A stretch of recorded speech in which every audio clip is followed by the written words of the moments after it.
There is something on the inside of you that makes you carry with you what we call the unlimited life. There's something that is buried on the inside of you that makes you walk with the unlimited life. God created you. And when he finished with the creation, he said, and it was good. Included in the it was good is the package unlimited.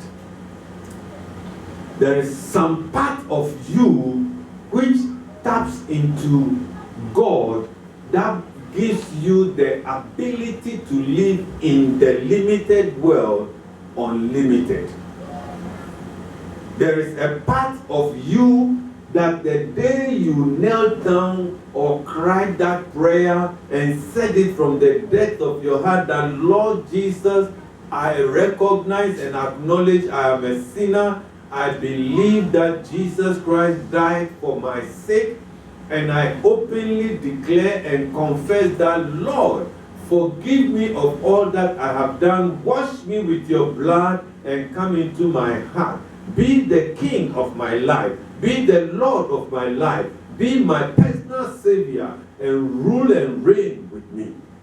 The day you took that decision, the Bible said that you were translated from the kingdom of darkness into the kingdom of light.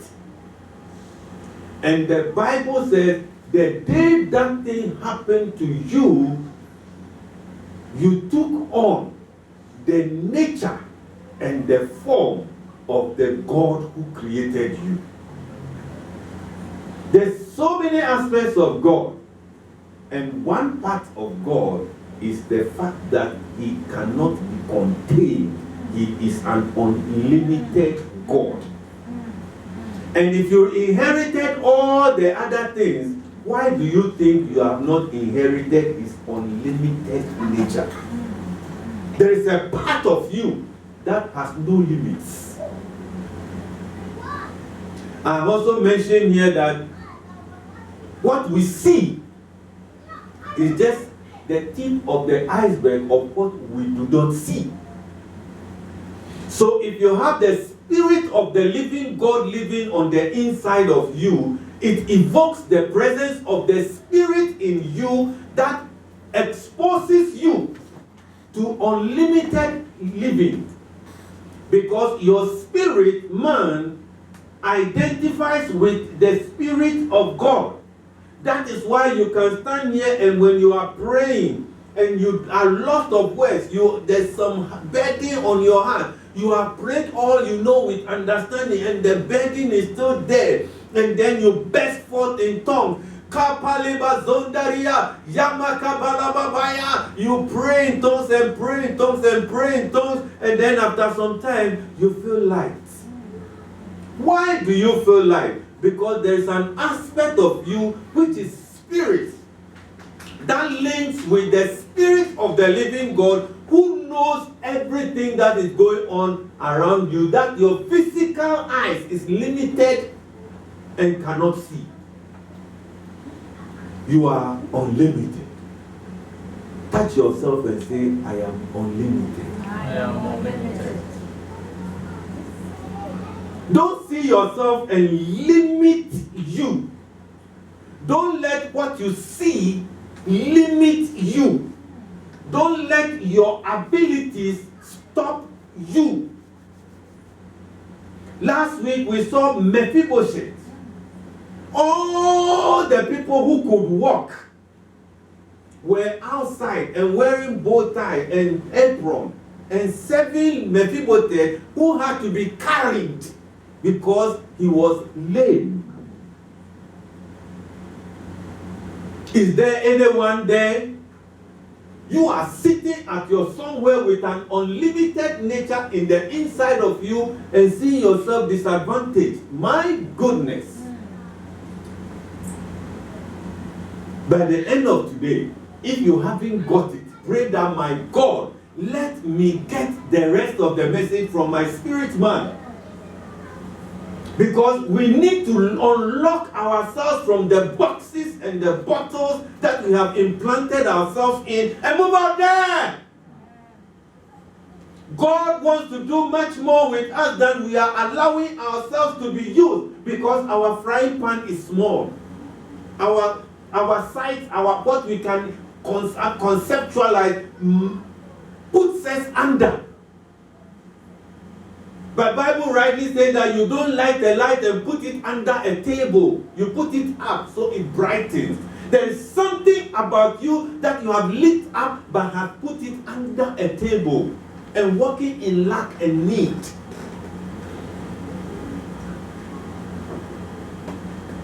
I might not be able to tell us everything, but that same unlimited God that has called you, if you can link up with Him and set yourself on the right wavelength, He will reveal Himself to you in a spectacular way that you cannot imagine. You will look at yourself and say, Emalamponi.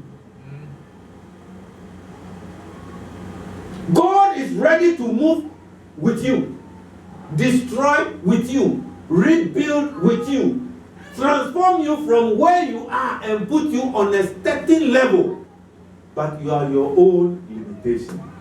I am lame. How can I understand what I'm reading? We move on to part 3. John chapter 10 and verse 10. It says, the thief, he comes but for to steal information that will emancipate you. That's what you see. Sometimes the things that the thief steals are not things that you think are very treasurable. He's eyeing it because he knows that thief you are talking about, he knows the things that can set you free. And the Bible says when you are set free, you'll be free indeed. So he will prevent you from seeing it. He will make you sleep in church. When the message is hot, that is when you sleep, so that he can steal the word. Mercy. Make you not to go to church. Stay at home. You look at how you are tired. Look at your schedule. Today, if you don't go to church, what will happen? Only today. Because he knows that if you showed up and that word, that unlimited word hits your spirit and you shake yourself up from the mess, you will be in trouble.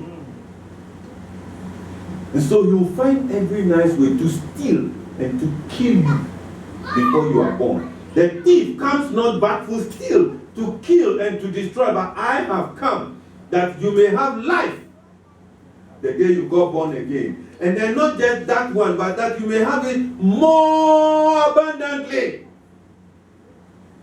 Unlimited life. That is what God has promised. That whatsoever it is that is going to hinder you, He is there. He is available at your beck and call. All you need to do is to invite Him into your situation, and He will turn your situation around and cause the abundant life to be your portion. That is your promise. Amen. That is where we have to live in. Wait and see. Some of these things I'm saying, I'm learning them myself. God is hitting me with it like crazy. He's hitting me with it like crazy. And you will see it translated in my life. Amen. Let's go together. Let's go. You remember last week I was telling you that some of us moved from Baden Powell to Christ Temple? You remember I was sharing that experience with you? Let me tell you one secret in the Word of God. It says, Jesus Christ said, as for the poor, they will be with you always. And let me explain here that poverty is a decision. Let me repeat. Poverty is a decision. You decide that you want to be poor. Mercy. If you decide, you will be poor. Because the things that God is revealing to us in His Word now, if you decide, it will transform your life. From death unto life. You see, don't just be looking at the word that is coming out of my mouth, but look at the rhema. That which God wants you to get from what I'm saying. That is the key that will come into your hand and unlock the doors of abundance and unlimitlessness into your hand. I might not be able to tell everybody exactly how to do it because our DNA are different. God didn't make all of us the same. That's why you can be traced. I can be traced. Everybody else can be traced. Once you put your hand there, bang, and you remove your hand, they will tell you your father's name. They will tell you your mother's name, where you were born. Oh yes. That's why those people do it. But let me look at your man. They will look at you and say, Assemble of ye. Have you seen them? They walk in those long dresses. Hey, let me see your palm. Because you are unique. This thing that you have is about you. So if I'm presenting the word of God, I cannot present the word to all 10, 20 of us sitting here and explain every detail to everybody the way it applies to you. But the Holy Ghost, oh my God, is with you to unlock, as I declare the general word of God. Out of it, you are going to seek the rhema for you. And that is what will unlock the same unlimited life in everybody. Amen. Amen. We have water way down there, but nobody takes a bucket and goes there to fetch it. Is that right? What have they done? They've connected taps, and the tap comes all the way around. When you get to your house, you connect and you drink. You are here, connected to this water. Tap your portion. Amen. And open and drink to your food. Amen. Amen. You have been promised abundant life. God came into your life to make available to you an experience of the unlimited life. That's why one of the reasons why God came into your life. That's why you can all be in the same class, being taught by the same teacher, but one person is first, the other person is last. Why? Because somebody took advantage of something that the other person didn't. You know that some of your classmates are still pushing truck in Accra? Yes. Hey, senior! Have you run into some? Senior? They're still pushing truck. Didn't they go to the same classroom with you? Yes, but when the message came, they didn't take advantage. And so they got stuck somewhere along the line. I refuse anybody listening to me to be stuck wherever you are. You have still got miles to go. The unlimited life is still waiting on you. If you have 10 cars, forget it. You were supposed to own 60. If you have one house, forget it. You're supposed to own 200. If you have 1 million, forget it. You are supposed to own 1 billion. Because wealth has to move from the wrong hands. So people will not be using thousands to take care of a depressed cat, but support the work of the living King. If the children of God will continue not to live the unlimited life, we will spend, the rich will collect the money and use it to take care of cats. And the word will suffer. If money is in the house of God, because the children of God identify the unlimited nature that God has planted into them, our life will be different. Yes. Amen. Just one shot, one human being decided to be obedient unto God. Started, what do you call it? FedEx, whatever. UPS store. A lot of ICGC people started their life from there. They got food, they fed their families. Now it's moved into pharmaceuticals. People are being fed. If we have 20 of that in our church, you know what will happen? You know? Do you know how many people are paying first fruit from that pharmacy shop alone? Because one person was obedient and he tapped into a certain information from God. And God is looking out for more people who will be honest and faithful. As for getting the job from them, giving it to you, he's ready. If you recognize you are ready and you put yourself in the place, they will pass the ball to you. Amen. And you will score that goal. Amen. If you believe it, say amen. Amen. Your source is God. Your source is God. He made you in his image and in his likeness. Your help comes from the Lord who made the heavens and the earth. The one who made the heavens and the earth is the one who is available to help you. Psalm 121 verse 2, it says, my help comes from the Lord who made the heaven and the earth. Jeremiah 32 verse 7 says, Lord God, behold, thou made the heavens and the earth by thy great power and stretched out your arm, and there is nothing. And we sing that song, absolutely nothing, absolutely nothing, absolutely nothing, and we are still living in absolutely something. Mercy. If you sing that song that your God created the heaven and the earth, and absolutely nothing is impossible for him, and he created you in his likeness and in his image, then it implies that you too, you have the ability to walk in absolutely nothing. Absolutely nothing. And we are singing it on Sunday, and after Sunday when we go out, absolutely something. Absolutely everything is impossible with us. Then we come to church, absolutely nothing. Come on, let's wake up! And move into that place where we will tap into who God has made us. You see, let me twist your mind a little. When the prophet says, tomorrow by this time, when the prophet of God, he came to the king and he said, tomorrow by this time. You know, and if you are in my situation and they come and tell you tomorrow by this time, sometimes it's like, this can't happen. Yeah, because everything showed. For the prophet to come and say, tomorrow by this time. Tomorrow by this time.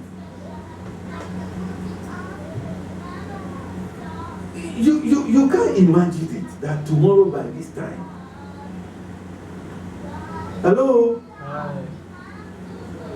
I don't know if you've also got that kind of information before. Tomorrow by this time. You see, when you look at the king, you can say that, oh, as for this king, he doesn't try, right? Didn't he know that the prophet of God has prophesied big things and it has happened? And why will he doubt what the prophet? Am I not preaching the same word? The prophet got the word from God. I'm preaching you the word from God. I'm telling you even what our time, we even have it documented. Those days, it was only the prophet who would come and declare it. This time you know what I'm telling you, even whether it is true or not. If I read a scripture today, our pastor quoted a scripture, and he was reading. Whilst he was reading, he quoted a scripture which was ahead, and he started reading, and we were lost. And then the one who was doing the what do you call the projector just Google the scripture, boom, put it on the board. So while the pastor was preaching in verse 3, when we were looking chapter 3 and we were all looking at chapter 2 and lost, the guy just saw the script. He wasn't there when pastor was preaching, preparing the message. All he did was Google the scripture. He put it on the board. So the pastor didn't even know that he gave us a wrong scripture. He didn't know. That is the extent to which we have reached. The fortune that we have. You don't have that to have the whole library. It's now at your click and beck. But this preacher prophet told him, this is what the word of the Lord is. He didn't have the idea of him going back to find out whether God really said that. You have. And you can go back and check whether what I'm telling you is lies. It's biblical. He said, tomorrow by this time. And the king had a problem with it. He said, how will this happen? If I'm telling you that the word of God says you have an unlimited nature, somebody may be sitting there and say, how can this happen?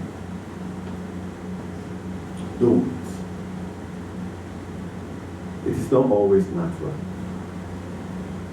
When they say tomorrow by this time, it has happened. And not only tomorrow by this time, it has happened several testimonies. If you Google, if you go on the YouTube, you see testimonies upon testimonies. What God has done. So you don't even need to go for a miraculous service to know what God is doing today. They are fighting over some. They say a fish rained somewhere. And people are trying to explain scientifically how that miracle took place. On bread. There's a country, somewhere in Africa, manna falls up to today. They are trying to explain. They are using test tubes. They are going to take it and on the bread. They will test that. They will test that bread. Because the living God with the unlimited nature who beats the natural is in you. He is ready to evoke some things in the inside of you. So don't always go natural. Let's learn to go spiritual. Amen. So that if the prophet says that tomorrow by this time, don't calculate. Don't say tomorrow is 24 hours. When am I going? You see, like when even if I get pregnant and I give birth to it, it won't grow for you to marry. That's your mind. You are limiting yourself. When you set yourself up and tune yourself up to what God is capable of doing, tomorrow by this time you say, hey, let me gather buckets and collect. That should be our attitude. How can I benefit tomorrow by this time when they are selling the thing for under the price? Let me buy, let me eat. Clean your house up ready so that you can eat it. Instead of sitting down and saying, now that rather becomes a headache for you, thinking about how God is going to do it. Even the God who spoke the word into being, you are thinking about how he can do that little thing you are thinking about, $4 million. Oh, $4 million. Amen. 4 million. Amen. Obama signs billions. Is that right? Amen. Obama, human being, signs 4 billion, 20 billion. $4 million, and you are talking to the God who owns Obama, not the God who made. He owns Obama. So if he says he can do tomorrow by this time, you should be stupid enough to believe. That is where the unlimited nature in you benefits you. Amen. Amen. There is the supernatural. 2 Kings chapter 7 verse 18 says, and it came to pass as the man of God has spoken, and it came to pass, and it came to pass, and it came to pass. Did you hear that? Tomorrow by this time, and it came to pass that as the man of God has spoken to the king, saying, 2 measures of barley shall pour for a shekel, and a measure of flour, fine flour for a shekel, and shall tomorrow about this time, it shall be tomorrow about this time. And it came to pass. Sometimes we use our mind. Our mind can only go this far. Don't make sense out of everything. Don't try to make sense out of everything the word of God says. Amen. If the Bible says it, it is possible. Amen. If God says it, He is God. Remember, when we're treating the promises of God, I'm going to end on that. We said that we have to learn how to live out the promises of God. When you got born again, there were certain promises that went. There's a package warranty that followed you the day you got born again. The Bible says, all things are passed away, behold, all things have become new. So when you got born again, there were promises hanging upon your life. I remember we treated that. If you don't have it, go back. The messages are there. I treated about 10, minimum 10. I'm just going to rehearse a few of them. The grace One of them is the grace of God. To live in the unlimited, you have to understand the concept of the grace of God. You see, there's a song I don't play with. Adom be a menya. Adom mamita si. Emona loke kamibu. Emona niye madina.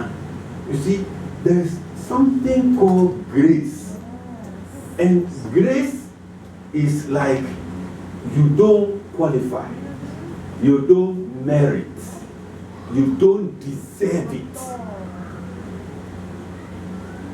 In my language, say, you can't do it, and it is given to you. That's grace. Grace. You see, living the unlimited life, you must understand grace.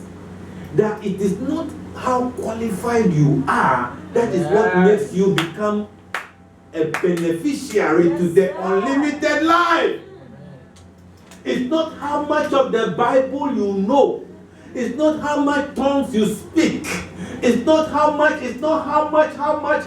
Put all the, they write and put put it there. How much, put whatever. Whatever applies to you, which you think you have to deal with before the grace is available to you.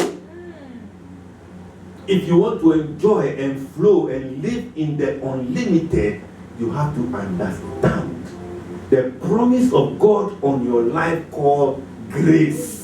Adom. You have to understand it. God has promised that His grace is sufficient. 2 Corinthians chapter 12 verse 9. In fact, He has made provision for our salvation by His grace through Christ. You didn't die on the cross to be saved. You didn't shed your blood on the cross to be saved. You didn't get any insults and chokes and hooks and beatings. All you did was accept, believe, and confess, and it all became yours. Grace. Ephesians 2, 5, 8, and 9. It says, for by grace, all that you have to do was your faith in that word. Then you got saved. It is not by your work. It is not by your effort. It is not by how smart and qualified you are. It's not by the fact that you among the rest have come to approach it. No! Grace Adom. You look at people and then you say, Look at you. Look at you who is looking at somebody.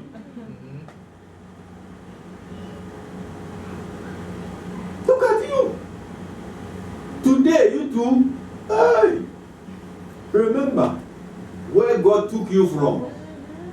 By now, some of you would have had 7 children with grandchildren and great-grandchildren. Yes. And selling kosi at Malamata. And sleeping in the backyard of somebody at Nima Down. K1. All the 7 children, different fathers. Adom. Grace. Romans 5 chapter 2, it says, by whom we have access by faith into His grace, wherein we stand and rejoice in hope of the glory. It is through an obedient faith that we have access to the grace of God. Obedience and belief and faith in God. That's it. And all other things, including the unlimited nature of God, will be made available. A blank check is in your hand. Write it. Amen. Amen. Amen. Amen. 2 Corinthians chapter 15, verse 10. I'll read the Message Bible. I like that one. It says, but because God was so gracious, so very generous. Here I am. I am not about to let his grace go to waste. Haven't I worked hard trying to do more than any of the others? Even then, my work didn't amount to all that much. It was God giving me the work to do. God giving me the energy to do it. So, whether you heard it from me or from those others, it is all the same. We spoke God's truth and entrusted your life. Paul is trying to tell the people that, look, you believe in what I'm doing. You trust, you say I'm doing better than everybody. But I just want you to understand that even the energy that I had, the wisdom with which I presented the message, the idea that came into my mind, it's not because of my qualification as a Pharisee or Pharisees. It's not because of my wisdom. It's not because of my energy. Even the energy that I used to speak, I got it from somewhere. God. The unlimited nature that you are seeing is because of grace in God.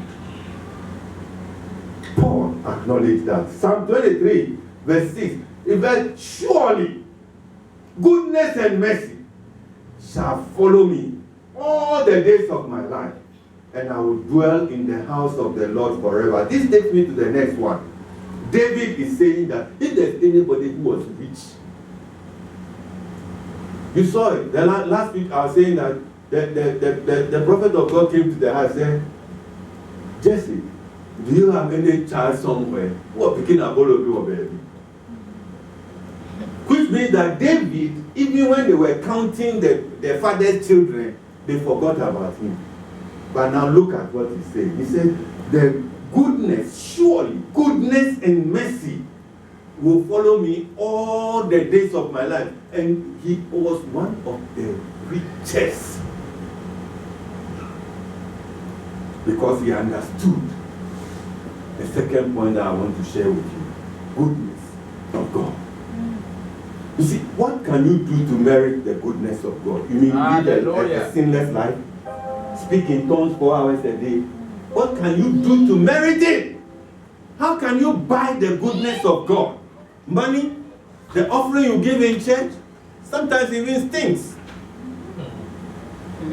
You can't do anything to bury the goodness of God. If you want to live the unlimited life, remember the grace of God, the mercies of God.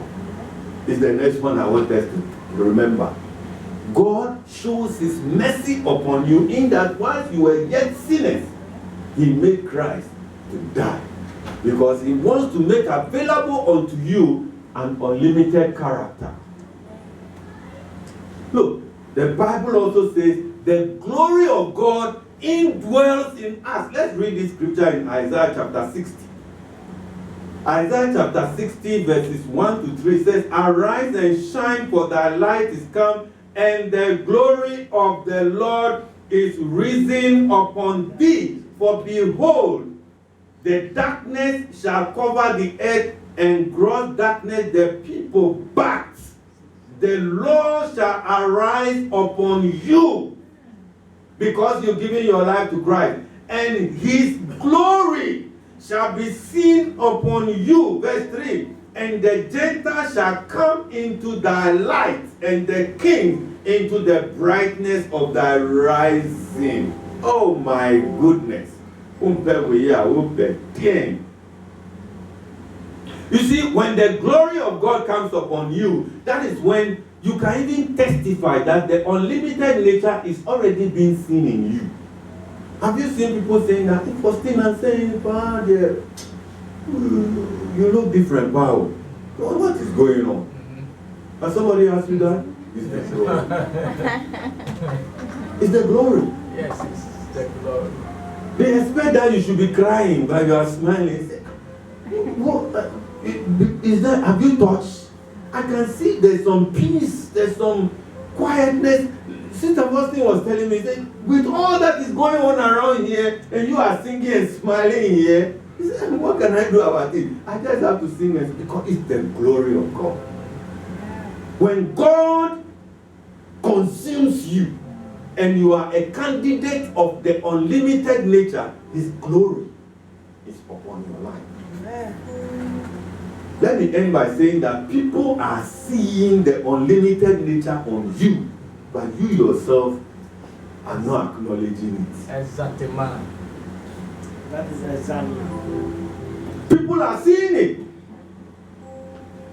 Let's conclude by saying that it is important to know what God has provided for you and live your life to the full. It is important that you know what God has provided for you and live your life to the full. Akrama will say, Kalmonye. Fatima will say, Enjaja wo. Live your life to the full. Live it. The unlimited life. It is you. It is yours. Shall we rise? Oh my goodness. Thank you, Lord Jesus. Thank you, Lord Jesus. Thank you, Lord Jesus.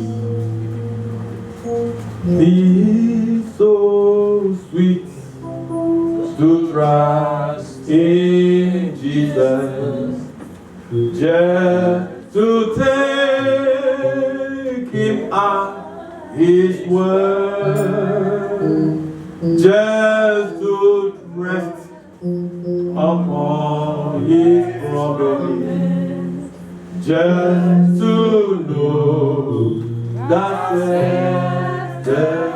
tis so sweet, tis so sweet to trust in Jesus, just to take Him at His word, just to rest upon His promise, just to know that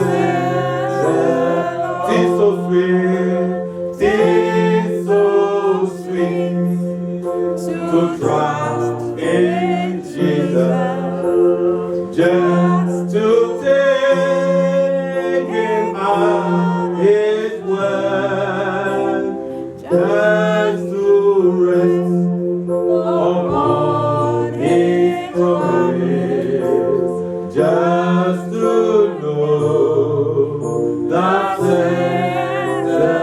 Jesus, Jesus, Jesus, Jesus, how our cross is, how I have brought you are and all. Jesus, Jesus, precious Jesus, oh.